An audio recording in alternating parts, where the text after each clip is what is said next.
Okay. Good morning, everyone.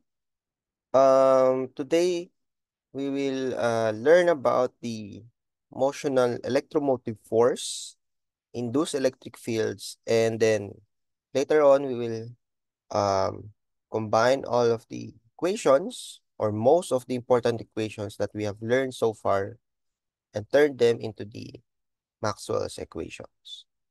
Okay. So first, let's deal with the motional EMF or the motional electromagnetic force.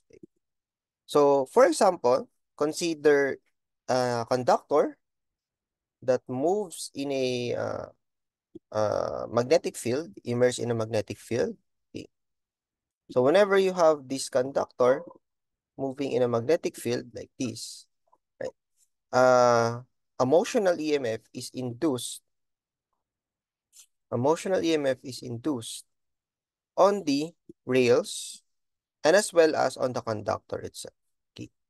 So, the motional EMF epsilon in the moving rod creates an electric field in the stationary conductor. Okay.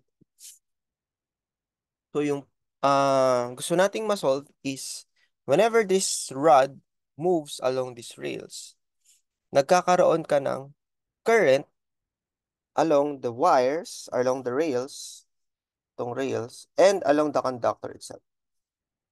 Okay. So bakit kaya? Bakit kaya nagkakaroon ng current? So let's see. We can gain additional insight into this origin by considering the magnetic forces dun sa charges moving within the closed circuit loop. Okay. So let's consider first the moving rod and isolate it.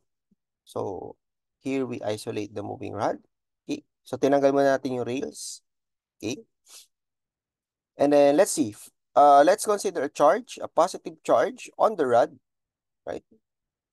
So these charges in the moving rod will experience a magnetic force, F sub B. Okay. And in direction, the direction of this positive charge will be dito, is caused by the this external magnetic field. Okay, so we can actually use right hand rule, right? We can use right hand rule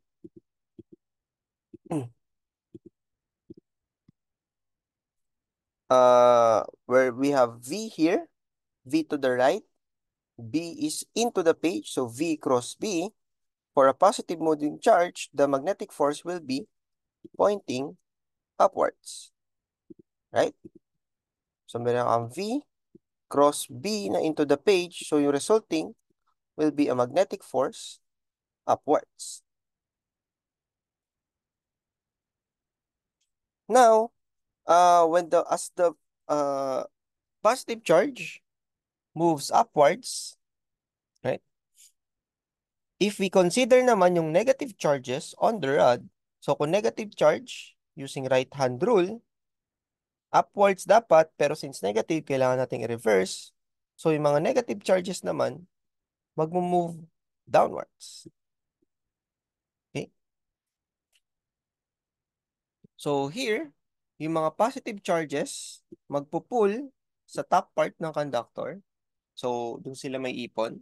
Yung negative charges, magpo-pull naman doon sa lower part ng conductor. So, magkakaroon ka ng separation of a positive and a negative charges. Okay? So, suppose wala yung negative charges, kahit wala yung negative charges, positive lang, magiging more and more positive yun nandito as opposed yung nandito sa side na to. So, magkakaroon ka ng potential difference V. So, magkakaroon ka ngayon ng potential difference V. V pala, sorry. Okay, so magkakaroon ka ng potential difference V. And that potential difference will have a corresponding electric field. So, may ma-generate kang electric field across the rod or along the rod And that will now exert an electric force on the rod then, or on the charges on the rod. Okay? So, kung stationary tong rod, wala yung V, wala ka magnetic force. Kung walang magnetic force, hindi gagalaw yung charges. The moment that the rod moves either to the left or to the right, magkakaroon ka ng magnetic force. That magnetic force will cause a charge separation dun sa rods. And then the charge separation will lead to a potential difference, VAB.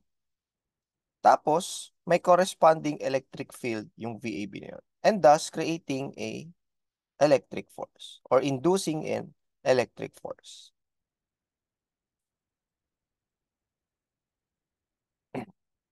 Now, this electric force actually will have cancel out the the magnetic force. Okay. Kasi yung direction ng electric force downwards, yung direction ng magnetic force upwards. Okay. So the forces will be in equilibrium. So using Newton's second law, yung right hand side dapat 0, walang acceleration. Okay. Then we substitute yung magnitudes. So we have QVB and QE, and we get E equals to VB. Let's plug in that potential difference caused by this or due to this electric field. So yung E na yun is this. Tapos equal lang siya sa VB, then plug in natin. Then we have this. The potential difference from the charge separation is equal to VBL. So, the moving rod has become a source of an potential gradient or a what we call the electromotive force, which is long for EMF. Okay? So, tong VAB, so potential yan, potential difference. And that induced potential difference means that itong rod na to, siya yung source. Siya yung reason kung bakit magkakaroon ka ngayon ng movement of charges dito sa rails. Okay.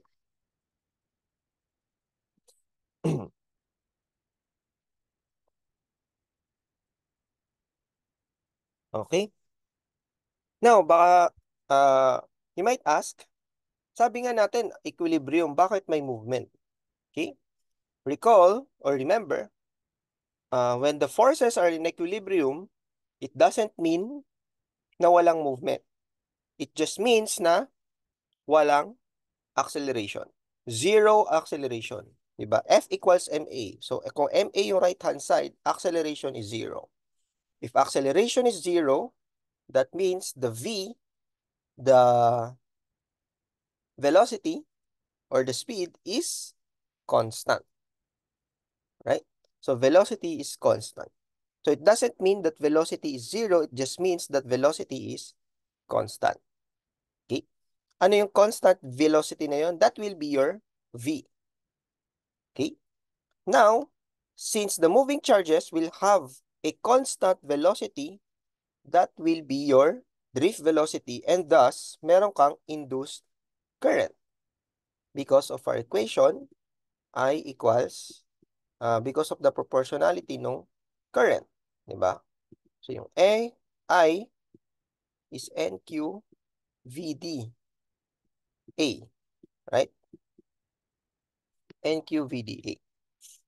So, yung drift velocity, actually, ito yung induced current, will be equal to the velocity nung moving conductor.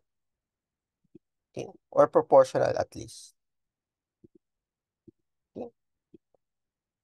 So, yun yung nangyayari. So, this is now the emotional electromotive force, itong epsilon. We call that epsilon. To say that this is the source of the potential gradient and the source of the motion of the charges. So, hindi siya talaga like force na newtons. Ang units niya is voltage because it's really a potential gradient. but it is induced on the rod to say that the force that makes the charges moves comes from this potential gradient. Okay.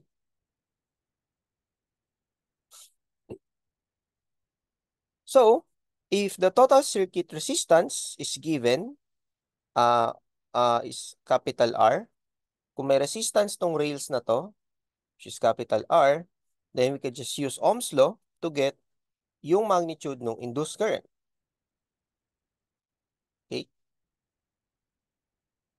For any conductor, okay. So we have that. Okay. Now, in general, for any conductor with any shape in a uniform or non-uniform, even non-uniform magnetic field, yung full form ng motional EMF is this. So meron kang cross product ng V cross B and then that product dotted with DL. Okay? And for any closed conducting loop, we just have to integrate to get the total motional EMF. Now, this total motional EMF actually is the same EMF that we use in Faraday's law. So we can say that the motional EMF, itong loop equation na to, is a more general form of the Faraday's law. Okay. So if you recall, yung Gauss law, right? Yung Gauss law which is, mali pala. Tama pala. Sorry. Yung Gauss law which is yung integral B dot dA, right? So integral B dot dA. Mali yung inisip ko. Wait lang. Ayan. Yung Gauss law, which is yung phi, this is your integral B dot dA, right? This also gives the enclosed charge, yung proportionality. Okay? From the Gauss law, meron kang triple equality, right? For getting the the electric flux. So meaning, pwede mong gamitin yung phi sub E equals Q enclosed or phi sub E tapos B dot dA or this B dot dA equals Q enclosed. So yun yung Gauss law, right? May triple equality. Now here, sa Faraday's law, medyo may similar tayo, but it doesn't just talk about the electric flux or the magnetic flux, it talks about the change in the magnetic flux. So dito yung triple equality natin will be this one, saka ito. Right? So you can use this Faraday's law, kung alam mo yung magnetic flux, you can use this kung alam mo yung velocity at magnetic field, or you can use this. So pwede mo ring i-equate tong dalawang to. Okay. So yun lang ibig sabihin ng triple equality. Okay? So the change in the magnetic flux over time should also be equal to this contour integral. Okay? And see that this contour integral is more useful in solving problems with moving conductors. Kasi nga may V, alam mo yung velocity. Okay? And tong V cross B na to, only applicable for constant magnetic field. Uniform man or non-uniform, but as long as constant yung magnetic field. Para madaling isolve yung cross product. Okay? For example, we have a 1.5 meter long metal bar. This metal bar. Pulled to the right at a steady 5 meters per second. So meron siyang velocity. Okay? Perpendicular to a uniform 0.75 magnetic field directed into the page. Okay? The bar rides on a parallel metal rails connected through a 25 ohm resistor as shown in the figure. So, assume that there's no resistance in the bar and on the rail. So, ang resistance lang is this. Okay. Calculate the magnitude of the EMF and then find the direction using the magnetic force, Faraday's law, and then Lenz's law, and finally calculate the current through the resistor. So let's do all of this. Okay. So first, ito yung given. So let's write down our given. The length of the bar is 1.5 meters. The magnetic field is a constant and then directed into the page. So let's say that will be a negative z hat. So yung so we have this as our x, y, z. Ito yung ano natin, coordinate system. Okay? So this means that yung magnetic field is directed negative k hat. Yung velocity is directed positive I hat. And then we have our resistance. Okay? So to get the magnitude of the induced EMF or the motional EMF, we can use yung contour integral V cross B dot dl. Okay? Now, take note, hiwalay yung magnitude sa direction, right? So for the direction, tingnan muna natin yung V. So mag-right hand rule muna tayo sa V cross B. So we have a V onto the right, crossed with magnetic field into the page. So V cross B, yung resulting cross product will be directed upwards. Palitan natin ang kulay. So yung resulting V cross B is directed upwards.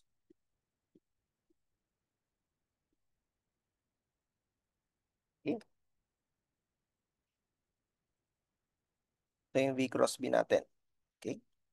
And then, we are free to choose yung DL such that parallel siya dun sa bar natin. So, pwede natin i-choose yung DL to be upwards or downwards.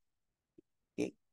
But, let's just choose DL na upwards para parallel yung DL. Para wala tayong problema dun sa mga sin phi and cosine phi, etc.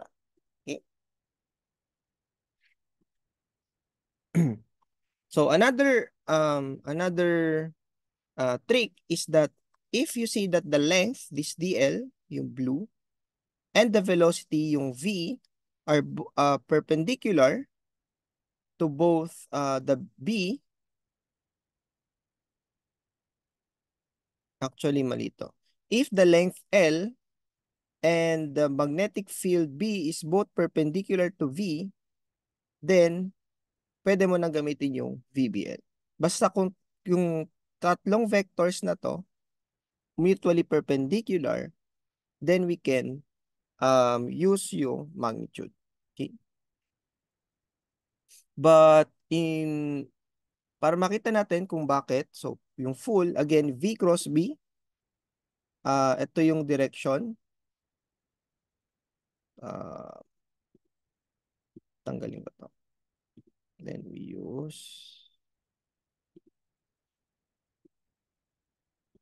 okay, so yung V cross B, yung pink yung direction. So may kita nyo na yung, imbis na may sin phi ka dito, wala na siya kasi sin 90 degrees siya, so sin 90 is 1. Okay? Then we are left with this V cross B. Yung vector na yon, i-dot mo with this DL, so meron ka magkakaroon ka ng cosine phi, right? So magkakaroon ka ng cosine phi, but that phi will be 0 kasi parallel naman sila. So phi is 0, cosine 0 will be 1. So wala tayong problema sa mga ano. So when taking the magnitude, meron tayong VBL, sin phi, cosine phi, pero parehas lang 1 yung resulting no sin phi and cosine phi. Okay? So with that, eto na lang ilalabas. And then we plug in our values, yung magnitude ng 5, magnitude noong magnetic field, and then the length, we get this. This will be the magnitude of the motional EMF. Okay?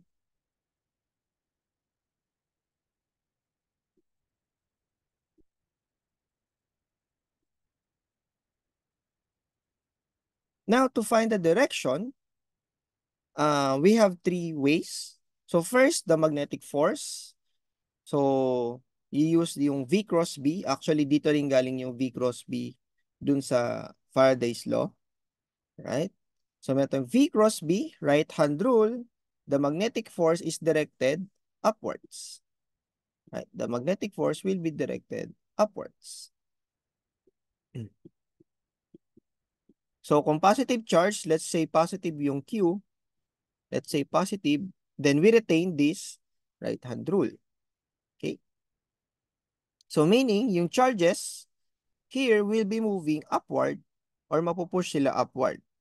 So, in that case, kung mapupush sila upward yung charges, since closed circuit, mag-move yung charges dito, and then we'll loop in this direction. So, yung loop na yan will be counterclockwise. Right? So, yung loop is counterclockwise. Now, using Faraday's law, ano naman yung mangyayari? So, first, let's apply yon yung negative d phi b dt. So, we have a magnetic field into the page, right? We have a magnetic field into the page. And then, recall mo yung phi b is v dot a, right? Ito yung magnetic flux.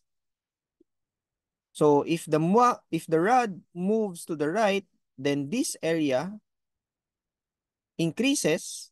So, nag-i-increase yung area A,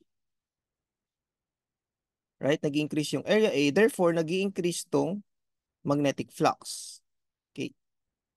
So, yung right-hand rule natin, point natin yung thumb natin dun sa magnetic field. So, into the page. Right? Since nag-i-increase, we retain that thumb. Tapos, we apply yung negative dun sa EMF. Then, we reverse yung right-hand rule. And so, yung fingers mo will now curl around a counterclockwise direction. So that will be now the direction of the induced EMF. Okay? So yung phi B, negative kasi into the page. So negative. Tapos increasing in magnitude. So becoming more negative. So yung change na to is negative.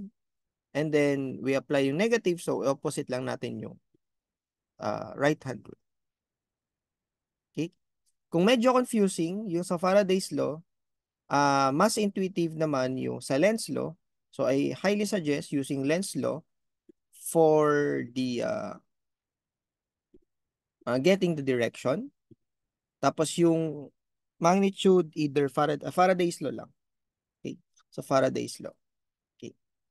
So here, using Lenz law, so we see mag right hand rule muna tayo so yung B ay yung thumb will point dun sa direction ng magnetic field which is into the page. Okay? And then, as the area increases, the magnetic flux increases. So, we retain our thumb, yung direction ng thumb. And then, using Lenz law, dapat yung induced magnetic field ay opposite that thumb. So, i-reverse mo ngayon yung right-hand rule. And then, we still get the same counterclockwise direction. Okay? So, practicing yun. Mas intuitive for me yung Lenz law. So, pwede namang gamitin hand in hand or side by side yung Faraday's law and Lenz law. Okay? And now to find the current, alam na natin yung EMF, we just apply Ohm's law. Okay? So the Ohm's law, IR, plug in our values and we get this.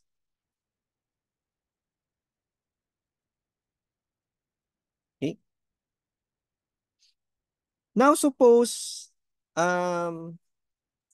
hindi na perpendicular yung V dun sa DL, right? So, in this case, yung DL natin is now directed in here or here, so hindi na perpendicular.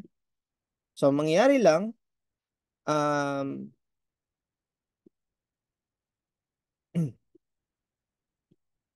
mangyari lang dito, we use yung medyo, hindi naman full form, pero somewhat full form nung Faraday's law, nung V cross B. Okay? So first, find the direction of this V cross B.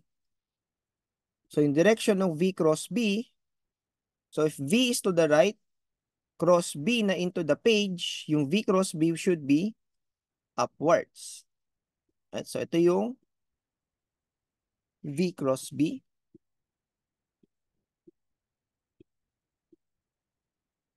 Okay? Tapos, we apply yung DL. Again, yung DL, sabi natin kanina, should be directed along the bar.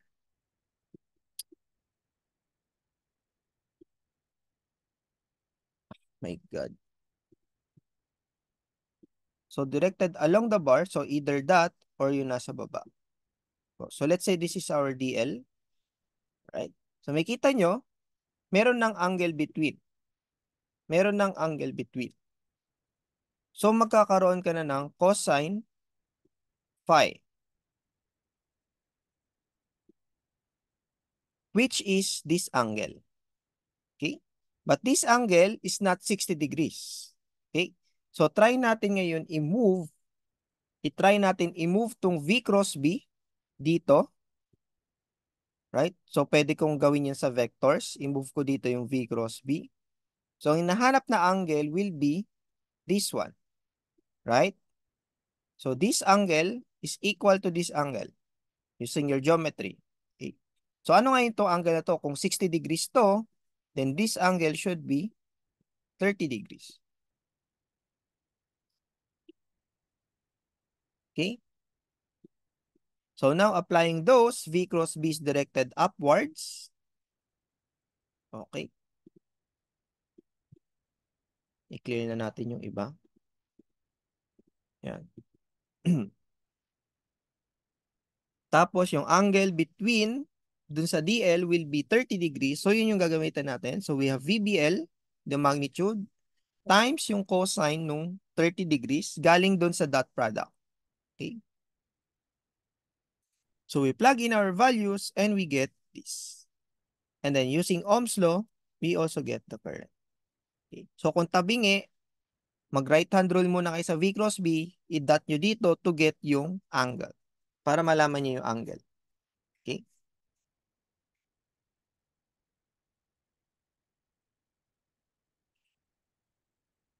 Okay?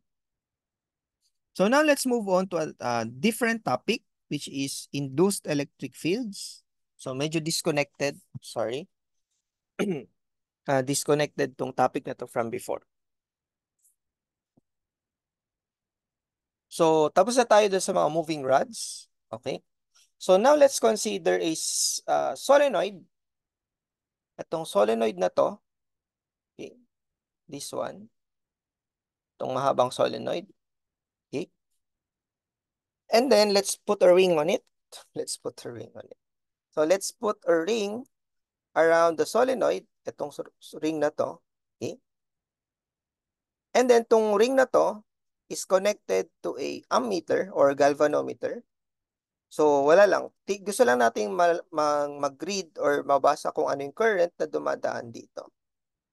So sa pink, dun sa pink wire. Okay? The catch is that the solenoid is connected to current, so connected sa kuryente yung blue, pero yung wire, yung circular wire, hindi siya connected. So, it's just hanging there. So, suppose we have this solenoid with cross-sectional area A and N density, turn density. Okay?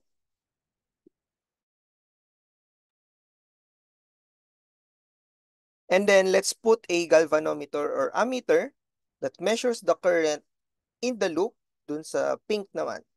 Okay? So, while there's a current dun sa solenoid, dun sa blue, magkakaroon na yun tayo ng magnetic field. Ano yun? So, yung magnetic field ng solenoid should be uniform inside but zero outside.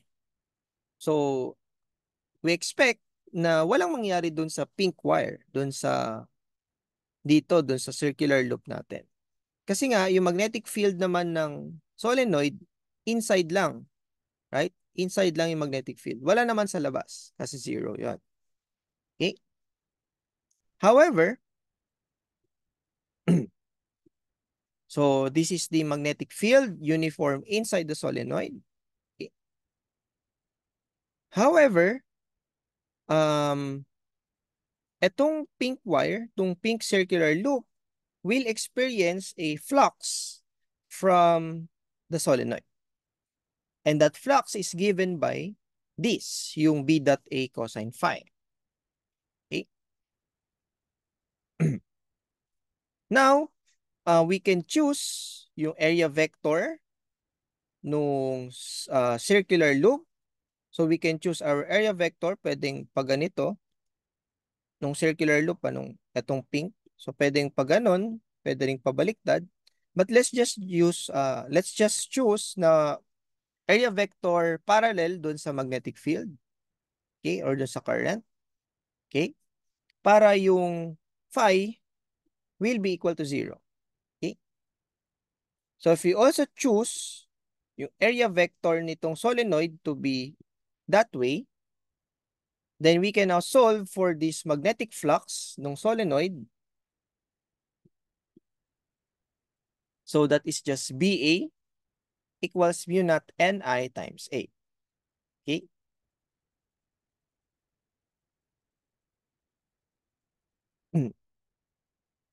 So this flux actually will now influence yung circular loop wire with an amount equal to the induced EMF.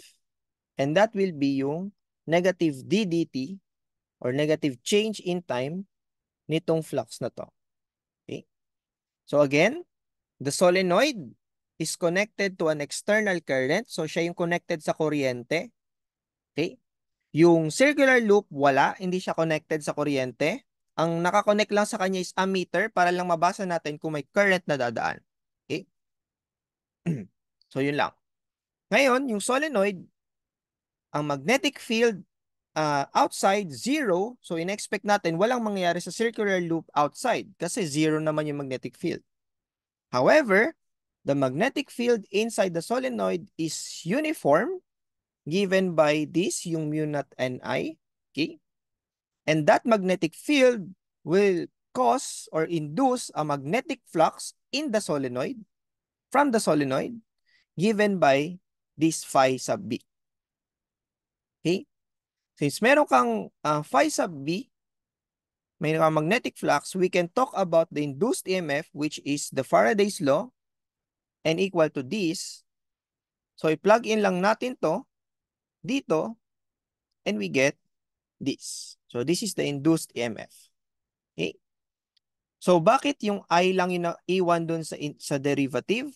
Kasi yung mu naught constant, yung turn density constant, yung area nung solenoid constant din, hindi naman nagbabago yung radius nung solenoid. Okay? So, ang possible lang natin baguhin is yung current dun sa solenoid, yung di dt. Okay? So, with that, since merong induced EMF dun sa circular wire, meron din dapat induced current dun sa circular loop. At ito yung madedetect natin sa galvanometer. Okay?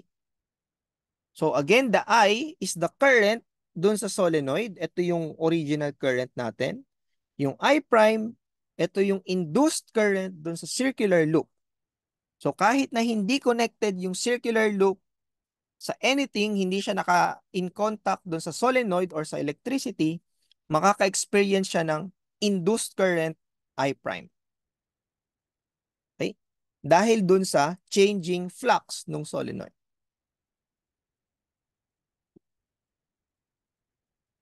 Okay?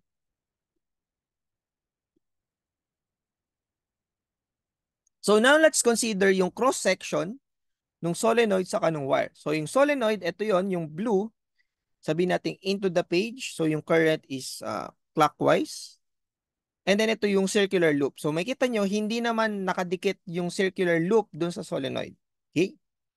So bakit ngayon siya nagkakaroon ng induced current or induced EMF? Ano yung force na nagpapamove ng charges dun sa circular loop?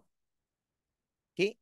So dapat, since nag-move yung charge, similar dun sa case kanina, there should be an induced electric field on the conductor caused by the changing magnetic flux and magnetic field.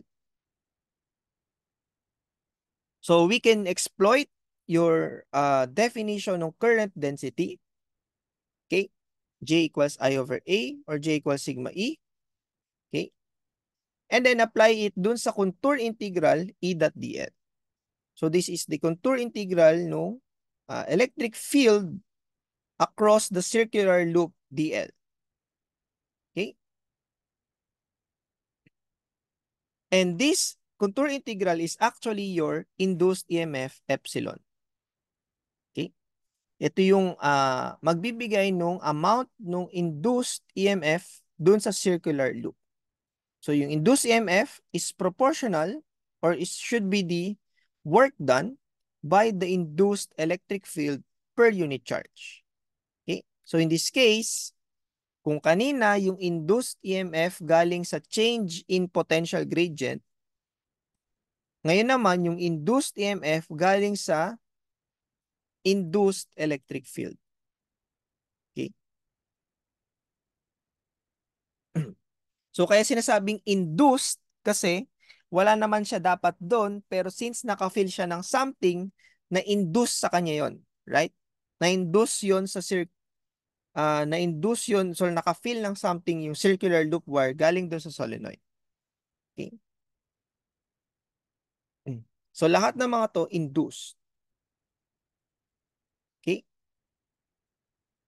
So some caution, yung induced electric field na to, hindi siya conservative.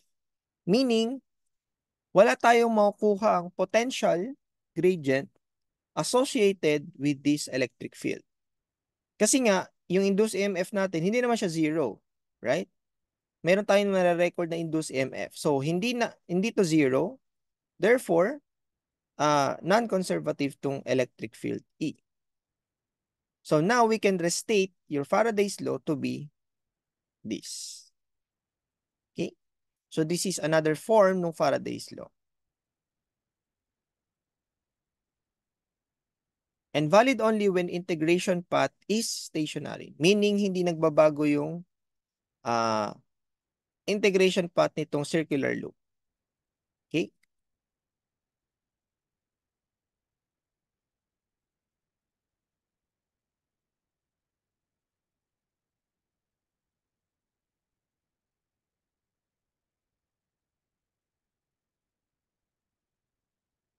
So now let's apply the Faraday's law for this stationary integration path. So we start dun sa Faraday's law. To get the electric field magnitude, etong E na to, para makuha natin, mangyayari lang parang same sa Gauss law at sa Ampere's law, since yung electric field is now uniform dun across the circular loop. Okay, so uniform siya across the circular loop. So lalabas lang to ng integral. Okay, so lalabas lang yan ng integral.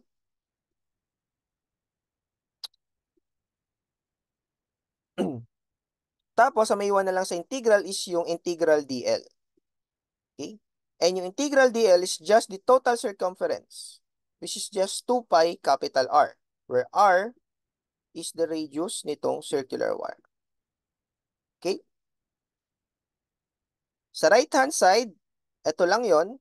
So, if we are taking the magnitude, so, mangyayari lang, absolute value lahat. So, absolute value lahat, absolute value lahat. Okay? Kasi magnitude lang naman gusto lang natin. Okay? So, isolating E, we obtain this. Okay? So, bumaba lang yung 2 pi r.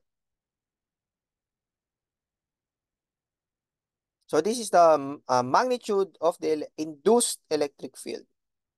Okay? So, some properties, again, non-conservative. So, hindi siya zero. And non-electrostatic siya. So, meaning, hindi mo magagamit yung potential to describe this electric field. Hindi mo magamit yung ito, right? So meron tayong ganito for electrostatic fields or for conservative electric fields. Yung may del, yung may gradient, right? So hindi mo magamit to, yung gradient, to find a potential V corresponding with this E. Okay? Even if you try, wala kang makikita. Hindi mo yan masasolve. Okay? Hindi mo yan masasolve.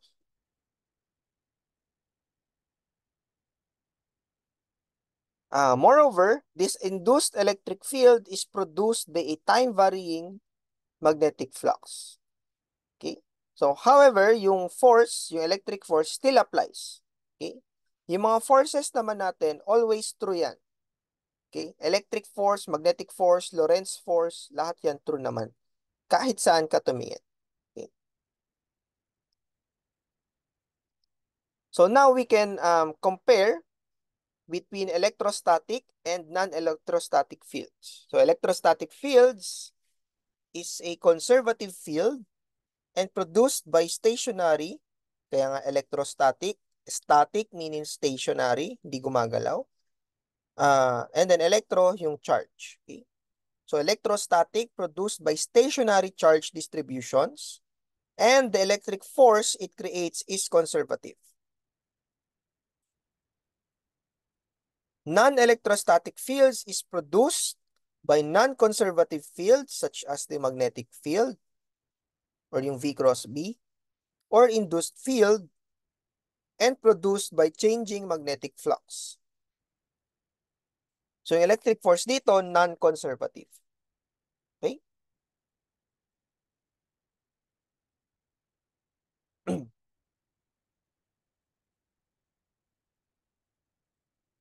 Note that using your Faraday's law, i-plug in natin tong Gauss law for magnetism, yung phi B.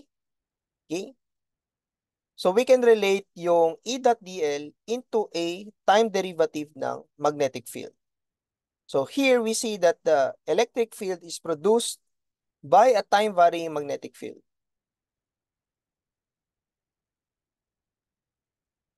Okay?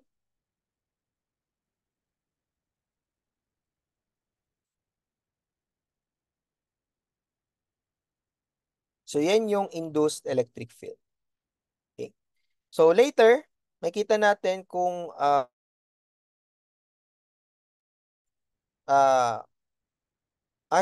bakit natin gustong gawin to. So, later makita natin sa Maxwell equations. Okay?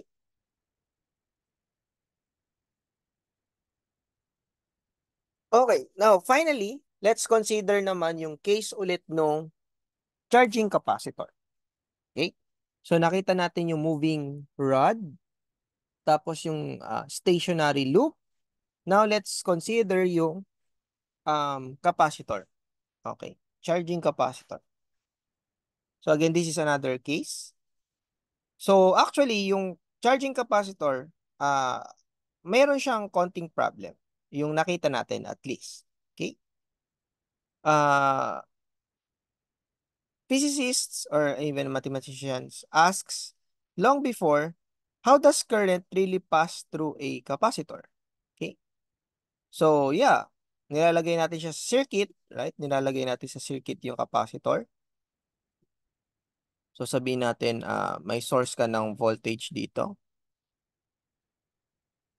So, ito yung capacitor, right? So, may source ka ng voltage here. Okay? So, the problem with this is that mukhang disconnected yung circuit, right? Mukhang disconnected because of this, right? Kasi nga, may charges ka, nagpo-pull siya dito sa plate na to, and then, alam mo na dumediretso yung current pababa. So, dito sa part na to, paano tumatawid yung current sa part na to? Right? Yes, sabihin natin kung may dielectric, okay, sige, in contact, so madali lang mag-move yung charges. Pero kung walang dielectric, how does the current pass through? Right? How does the current pass through this capacitor? Okay. Let's investigate more. Actually, we can use Ampere's law uh, to prove or to see this problem more. So for a circuit containing a capacitor, conducting wires lead current I sub C into one plate and out of the other. Okay? So when you connect your capacitor in the circuit, alam mo na dapat same yung current na dadaan saka yung lalabas. Right? Same lang yung current na yon. So let's denote that current I sub C. So this is your I sub C, I sub C. So dapat same yung current na dadaan dito. So kung walang dielectric, it means na yung current between is zero. Right? Yun yung maisip natin. 'Di ba? So discontinuous yung current. So paano tumatalon yung current? Hindi naman pwedeng tumatalon lang talaga siya. So weird naman na may discontinuity. So yun yung ina-ask dati natin ng mga physicists dati. Okay? So as the current passes through the first plate, charge Q in the capacitor increases, right? And then, meron ka ring current passing out. Okay. So let's apply yung Ampere's law in these two paths. So let's apply the Ampere's law uh, before, dun sa left nung plate, saka yung Ampere's law on the right of the plate. Ito yung bulging surface. Okay. Ito naman yung plane surface. So let's try applying yung Ampere's law. So Ampere's law, yun lang yung contour integral B.dl, mu naught I enclosed. So sa left part ng plate, ano lang yung I enclosed? Yung I sub C. So for the plane surface, yung nasa left part, I sub C lang siya. For the bulging surface, dito, between the capacitors, wala ka na enclosed na current. Zero. So, weird naman na bakit mag-amperes law ako dito, may current, mag-amperes law ako dito, may current, pero dito wala. So, saan galing yung current, 'di ba? Paano pupunta yung current from this one to this one? Okay. So, may discontinuity ka. So, actually, yung correction, so there's some correction to this Ampere's law equation. Ang nakadiscover nito ay si Maxwell. So, si Maxwell, James Clerk Maxwell,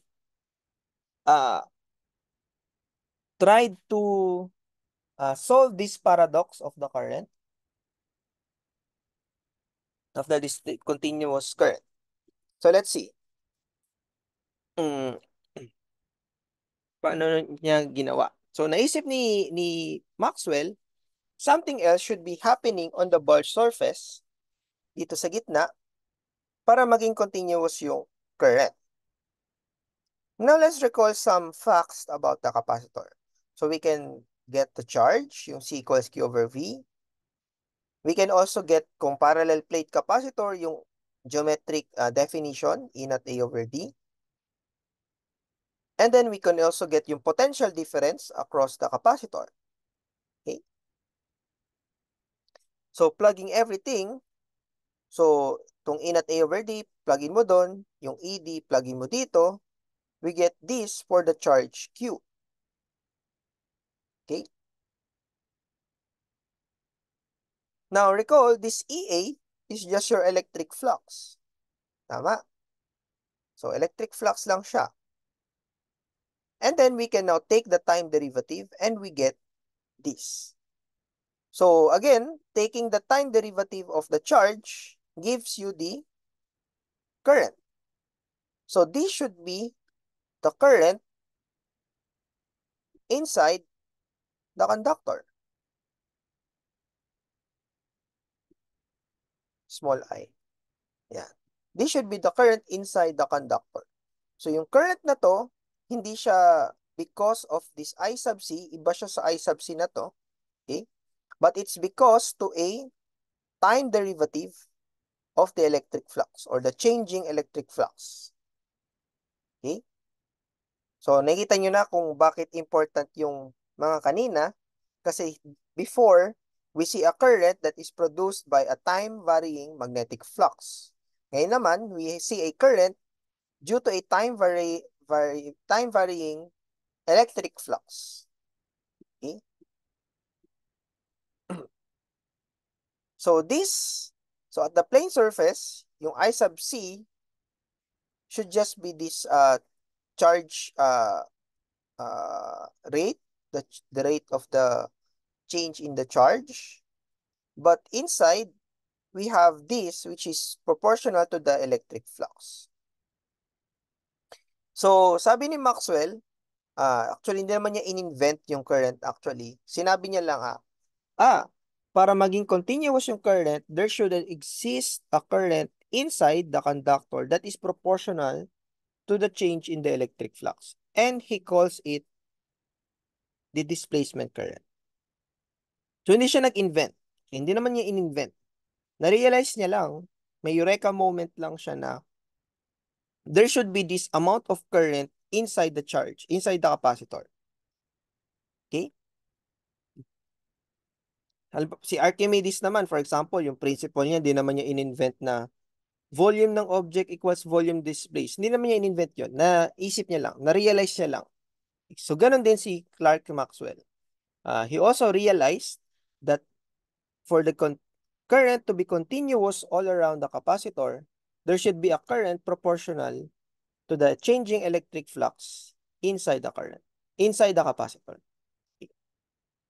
So that, and he calls it displacement current. Okay? So this displacement current, I sub D, since current siya, we can still use yung mga definitions natin for current. The current density, Ohm's law, etc. So lahat ng mga definition natin sa current, nag-a-apply din naman dito. Okay? So plugging in our current density, so EA, but electric flux is EA then, so magka-cancel lang yung area and we are left with this for the current density.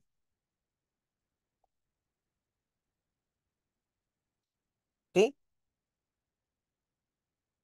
So now, yung full form, actually yung Ampere, we call now it the Ampere-Maxwell's law. It's the Ampere's law with Maxwell's correction. Should now be look like this. So B dot DL imbis na mu naught I enclosed, it should be all the total current enclosed plus the total displacement current enclosed on the right-hand side. Okay? So if you apply now this Ampere's law dun sa kanina, dito, sa case na to, so on the left-hand side, right? On the left ng capacitor, yung I sub D, 0 lang. Kasi wala ka namang changing electric flux. Okay? Meron ka lang I sub C. So, okay lang to. Ganon din sa kanan. So, yung Ampere's law natin dito, I sub D equals 0. Right?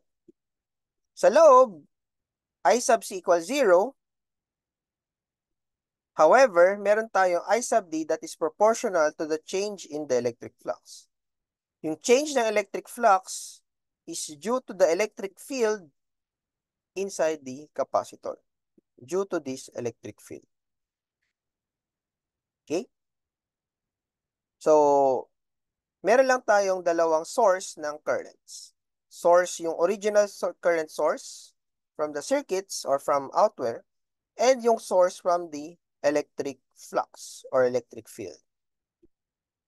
Okay? So, yun lang yung sinasabi ni Maxwell actually. So, now we have this. The Ampere-Maxwell law. So, here we see that currents, I sub C, and changing electric fields can produce magnetic fields.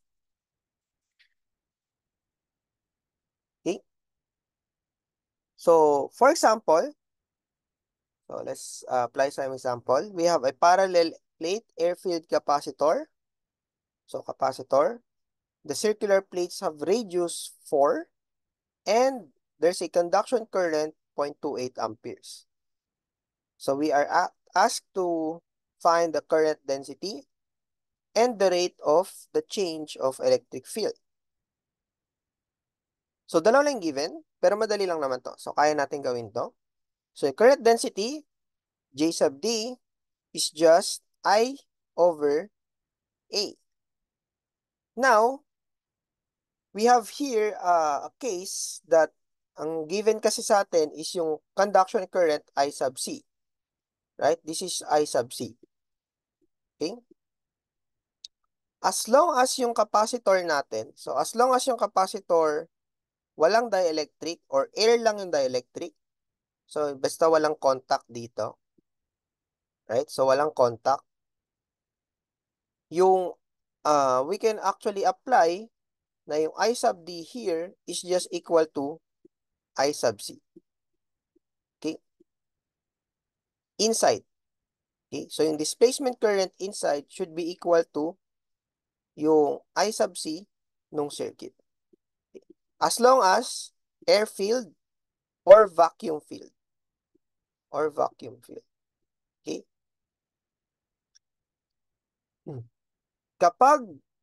Kapag may dielectric, kapag may dielectric, actually DQ ko to. So inisip ko kung ibibigay ko pa or bigay ko na lang yung solution do sa DQ for the dielectric case. Pero kasi pag may dielectric, mag-iiba lang yung form mo. Kasi yung C mo, yung capacitance, di ba, magiging epsilon AD. Right? So, may something ka lang na i-multiply. Okay. But, kapag airfield, 1 lang naman yung epsilon nun, yung kappa nun, right? So, para ka lang nag-multiply ng 1. So, in this case, in our case, kung airfield, equal lang to. Okay? Kasi para ka lang nag-multiply ng 1, yung F, yung kappa. So, now, plugging in yung area, pi r squared, we get this. So, ito na yung current density for this problem. Rate of change, we use yung other form ng current density. And we get this. Okay. So again, kung may dielectric ka, ito magiging epsilon lang. Ito magiging epsilon lang. Right? So, ano ba? So, magiging epsilon lang siya. Right? Kappa, epsilon lang. So, hindi naman mahirap kapag may dielectric. So, dito nagkataon na may ganito kasi air field or vacuum field. Pero kung hindi siya vacuum field or air field, dito ka mag-start. And then, pag ganun, pataas. Okay? So, for this, displacement current, dalawa lang kailangan mong tandaan. This one, and then this one. Okay? Ito lang dalawang formula.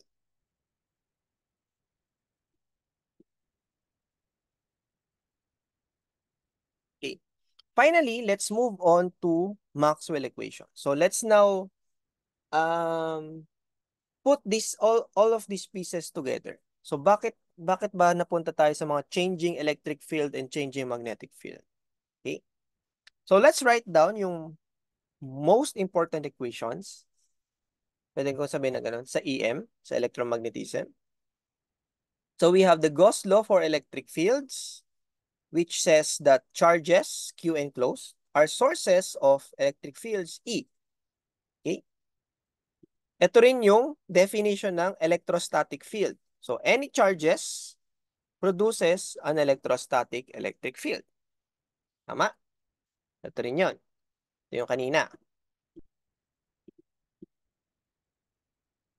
And then we have Gauss law for magnetic fields. Magnetic yan dapat. Ito naman, B.dA, yung flux, always zero for any closed surface. Okay? So meaning, hindi ka makakakita ng magnetic monopoles. They always come in pairs.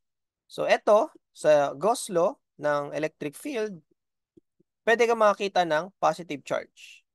Right? Pag in-enclose mo, may flux dito sa area na to. Dito naman, sinasabi, hindi ka makakita ng magnetic monopole. So wala kang positive magnetic charge. Pag in-enclose mo, dapat zero yung flux. So dapat meron din siyang corresponding negative magnetic charge. Okay? So yun, no magnetic monopoles. Then we have the Faraday's law, which states that changing magnetic flux produces electric fields. And then yung Ampere-Maxwell's law, current and changing electric flux produces magnetic fields. So makita natin, meron ng symmetry. Changing flux produces the other field. Okay. Changing flux of one field produces the other field. Okay. So if we take all of these in one, so we have this, so meron tayong something symmetry. So in the absence of charges or currents, so kung nasa vacuum lang tayo, so since kung walang charge, zero to, zero din yung current, so mas makikita natin yung symmetry, right? E.D is 0, B.DA is 0. E.DL is negative d phi b dt, B.DL is d phi e dt. Meron ka lang nakamultiply na mu naught epsilon naught. Okay? So, kaya siya big deal, itong Maxwell equations. Kasi, way before Maxwell, before James Clerk Maxwell, electricity and magnetism are taught in separate classes. So, inisip nila, di naman connected yung electricity sa magnetism. Wala talaga silang connect.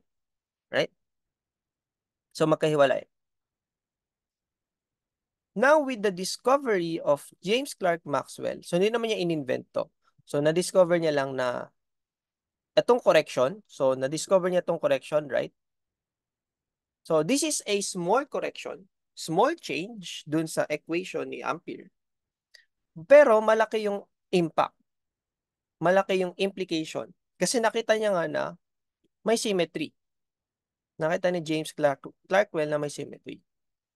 Na if meron kang electric flux, electric field, kung meron kang electric field, it will produce a magnetic field. If you have a magnetic field, it will produce an electric field. So na-realize ni Maxwell, electric field and magnetic field are just two sides of the same coin. Okay? Two sides of the same coin. So time-varying fields produce each other. Ito yung mas fundamental na nakita ni James Clerk Maxwell. Actually, may ginawa pa si Maxwell.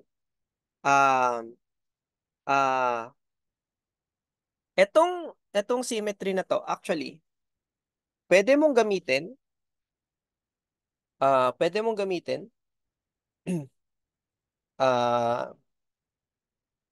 gagawin mo is, gagawin natin is, pwede natin actually i-convert doon sa differential forms. Saan yung may ano? Yan. So, doon sa differential forms, yung may mga ganito. So, if we convert these equations into their differential form, may mga gradient, del dot or del cross dot. Actually, may makukuha tayong interesting equation. If we combine these two, may kita tayong interesting equation in the form of this. Meron kang d squared. Ano ba yan? D squared f uh,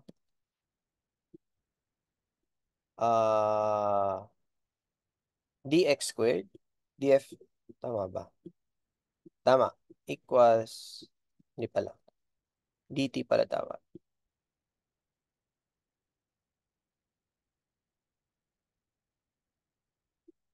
Yan. dt squared equals 1 over v squared d squared f over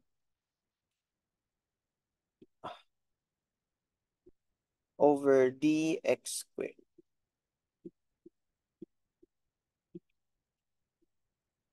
Okay? So if you combine these two equations, you will get something like this. D squared f over dt squared equals 1 over v squared d squared f over dx squared. So yung f could be an electric field or a magnetic field. Okay? So ano implication nito? I'm not sure kung nakita niyo to sa Physics 71, this form. But this is actually your general wave equation. This is actually your general wave equation. So, by combining yung tong Maxwell equations, by combining these four equations, napakita ni Maxwell na electric field and magnetic field produces a single wave. And that wave is now what we call an electromagnetic wave or EM wave. So now nakita ngayon ng connection si Maxwell between electricity and magnetism. Okay? So ito yung kaya medyo important. So kahit sabihin mo ito lang yung ginawa ni Maxwell, correction, nung pinag-combine niya tong apat, there's more. He discovered more, which is this wave equation. Okay? Now, wave equation siya. So yung coefficient dito is 1 over v squared. Yung v is the velocity of that wave. Okay? So ayon sa wave equation or sa wave mechanics, kung ano man yung v na to, that should be the velocity or speed ng wave. Okay? So if we look dito sa dalawang equations, saan kaya magiging dependent yung v na to? It will be dependent actually only in this coefficient. Right? Kung ano yung coefficient na nakikita natin dito, dapat doon lang dependent to. And actually, nakita ni Maxwell na yung V na to should be equal to 1 over square root ng mu naught E naught. And then when they plug in, kasi alam naman natin yung values ng mu naught and epsilon naught, when they plug in the values, interestingly, nakuha nila yung speed of light, yung c. So whatever that value, nag-equalize sila. Okay? Nag-equalize sila. And so, mas yung more implication ng Maxwell equations is the presence of an electromagnetic wave with the speed c. So now, sabi ni Maxwell, okay, so lahat ng light na nakikita natin, kasi mayroon pang ibang topic yung about light, so lahat ng alam natin about light, na shatter. Hindi naman siya mali, pero nasabi niya na lahat ng light are all electromagnetic waves. So all the light that we see are all EM waves with the speed c, which can be derived from the electric and magnetic constants. Okay? Kaya, etong study of light and its interaction with matter, that is your optics. Kaya natin sinasama yung optics sa EM kasi optics is the result of EM. So, okay, may charges tayo, electricity, blah, blah, blah. Electrostatics, right? Let's try to move these charges, we get magnetism.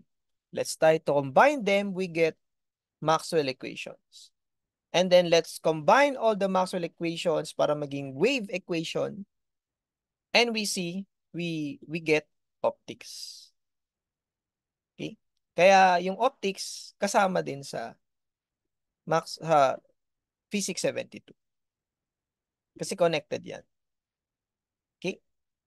So all of this just leads to optics.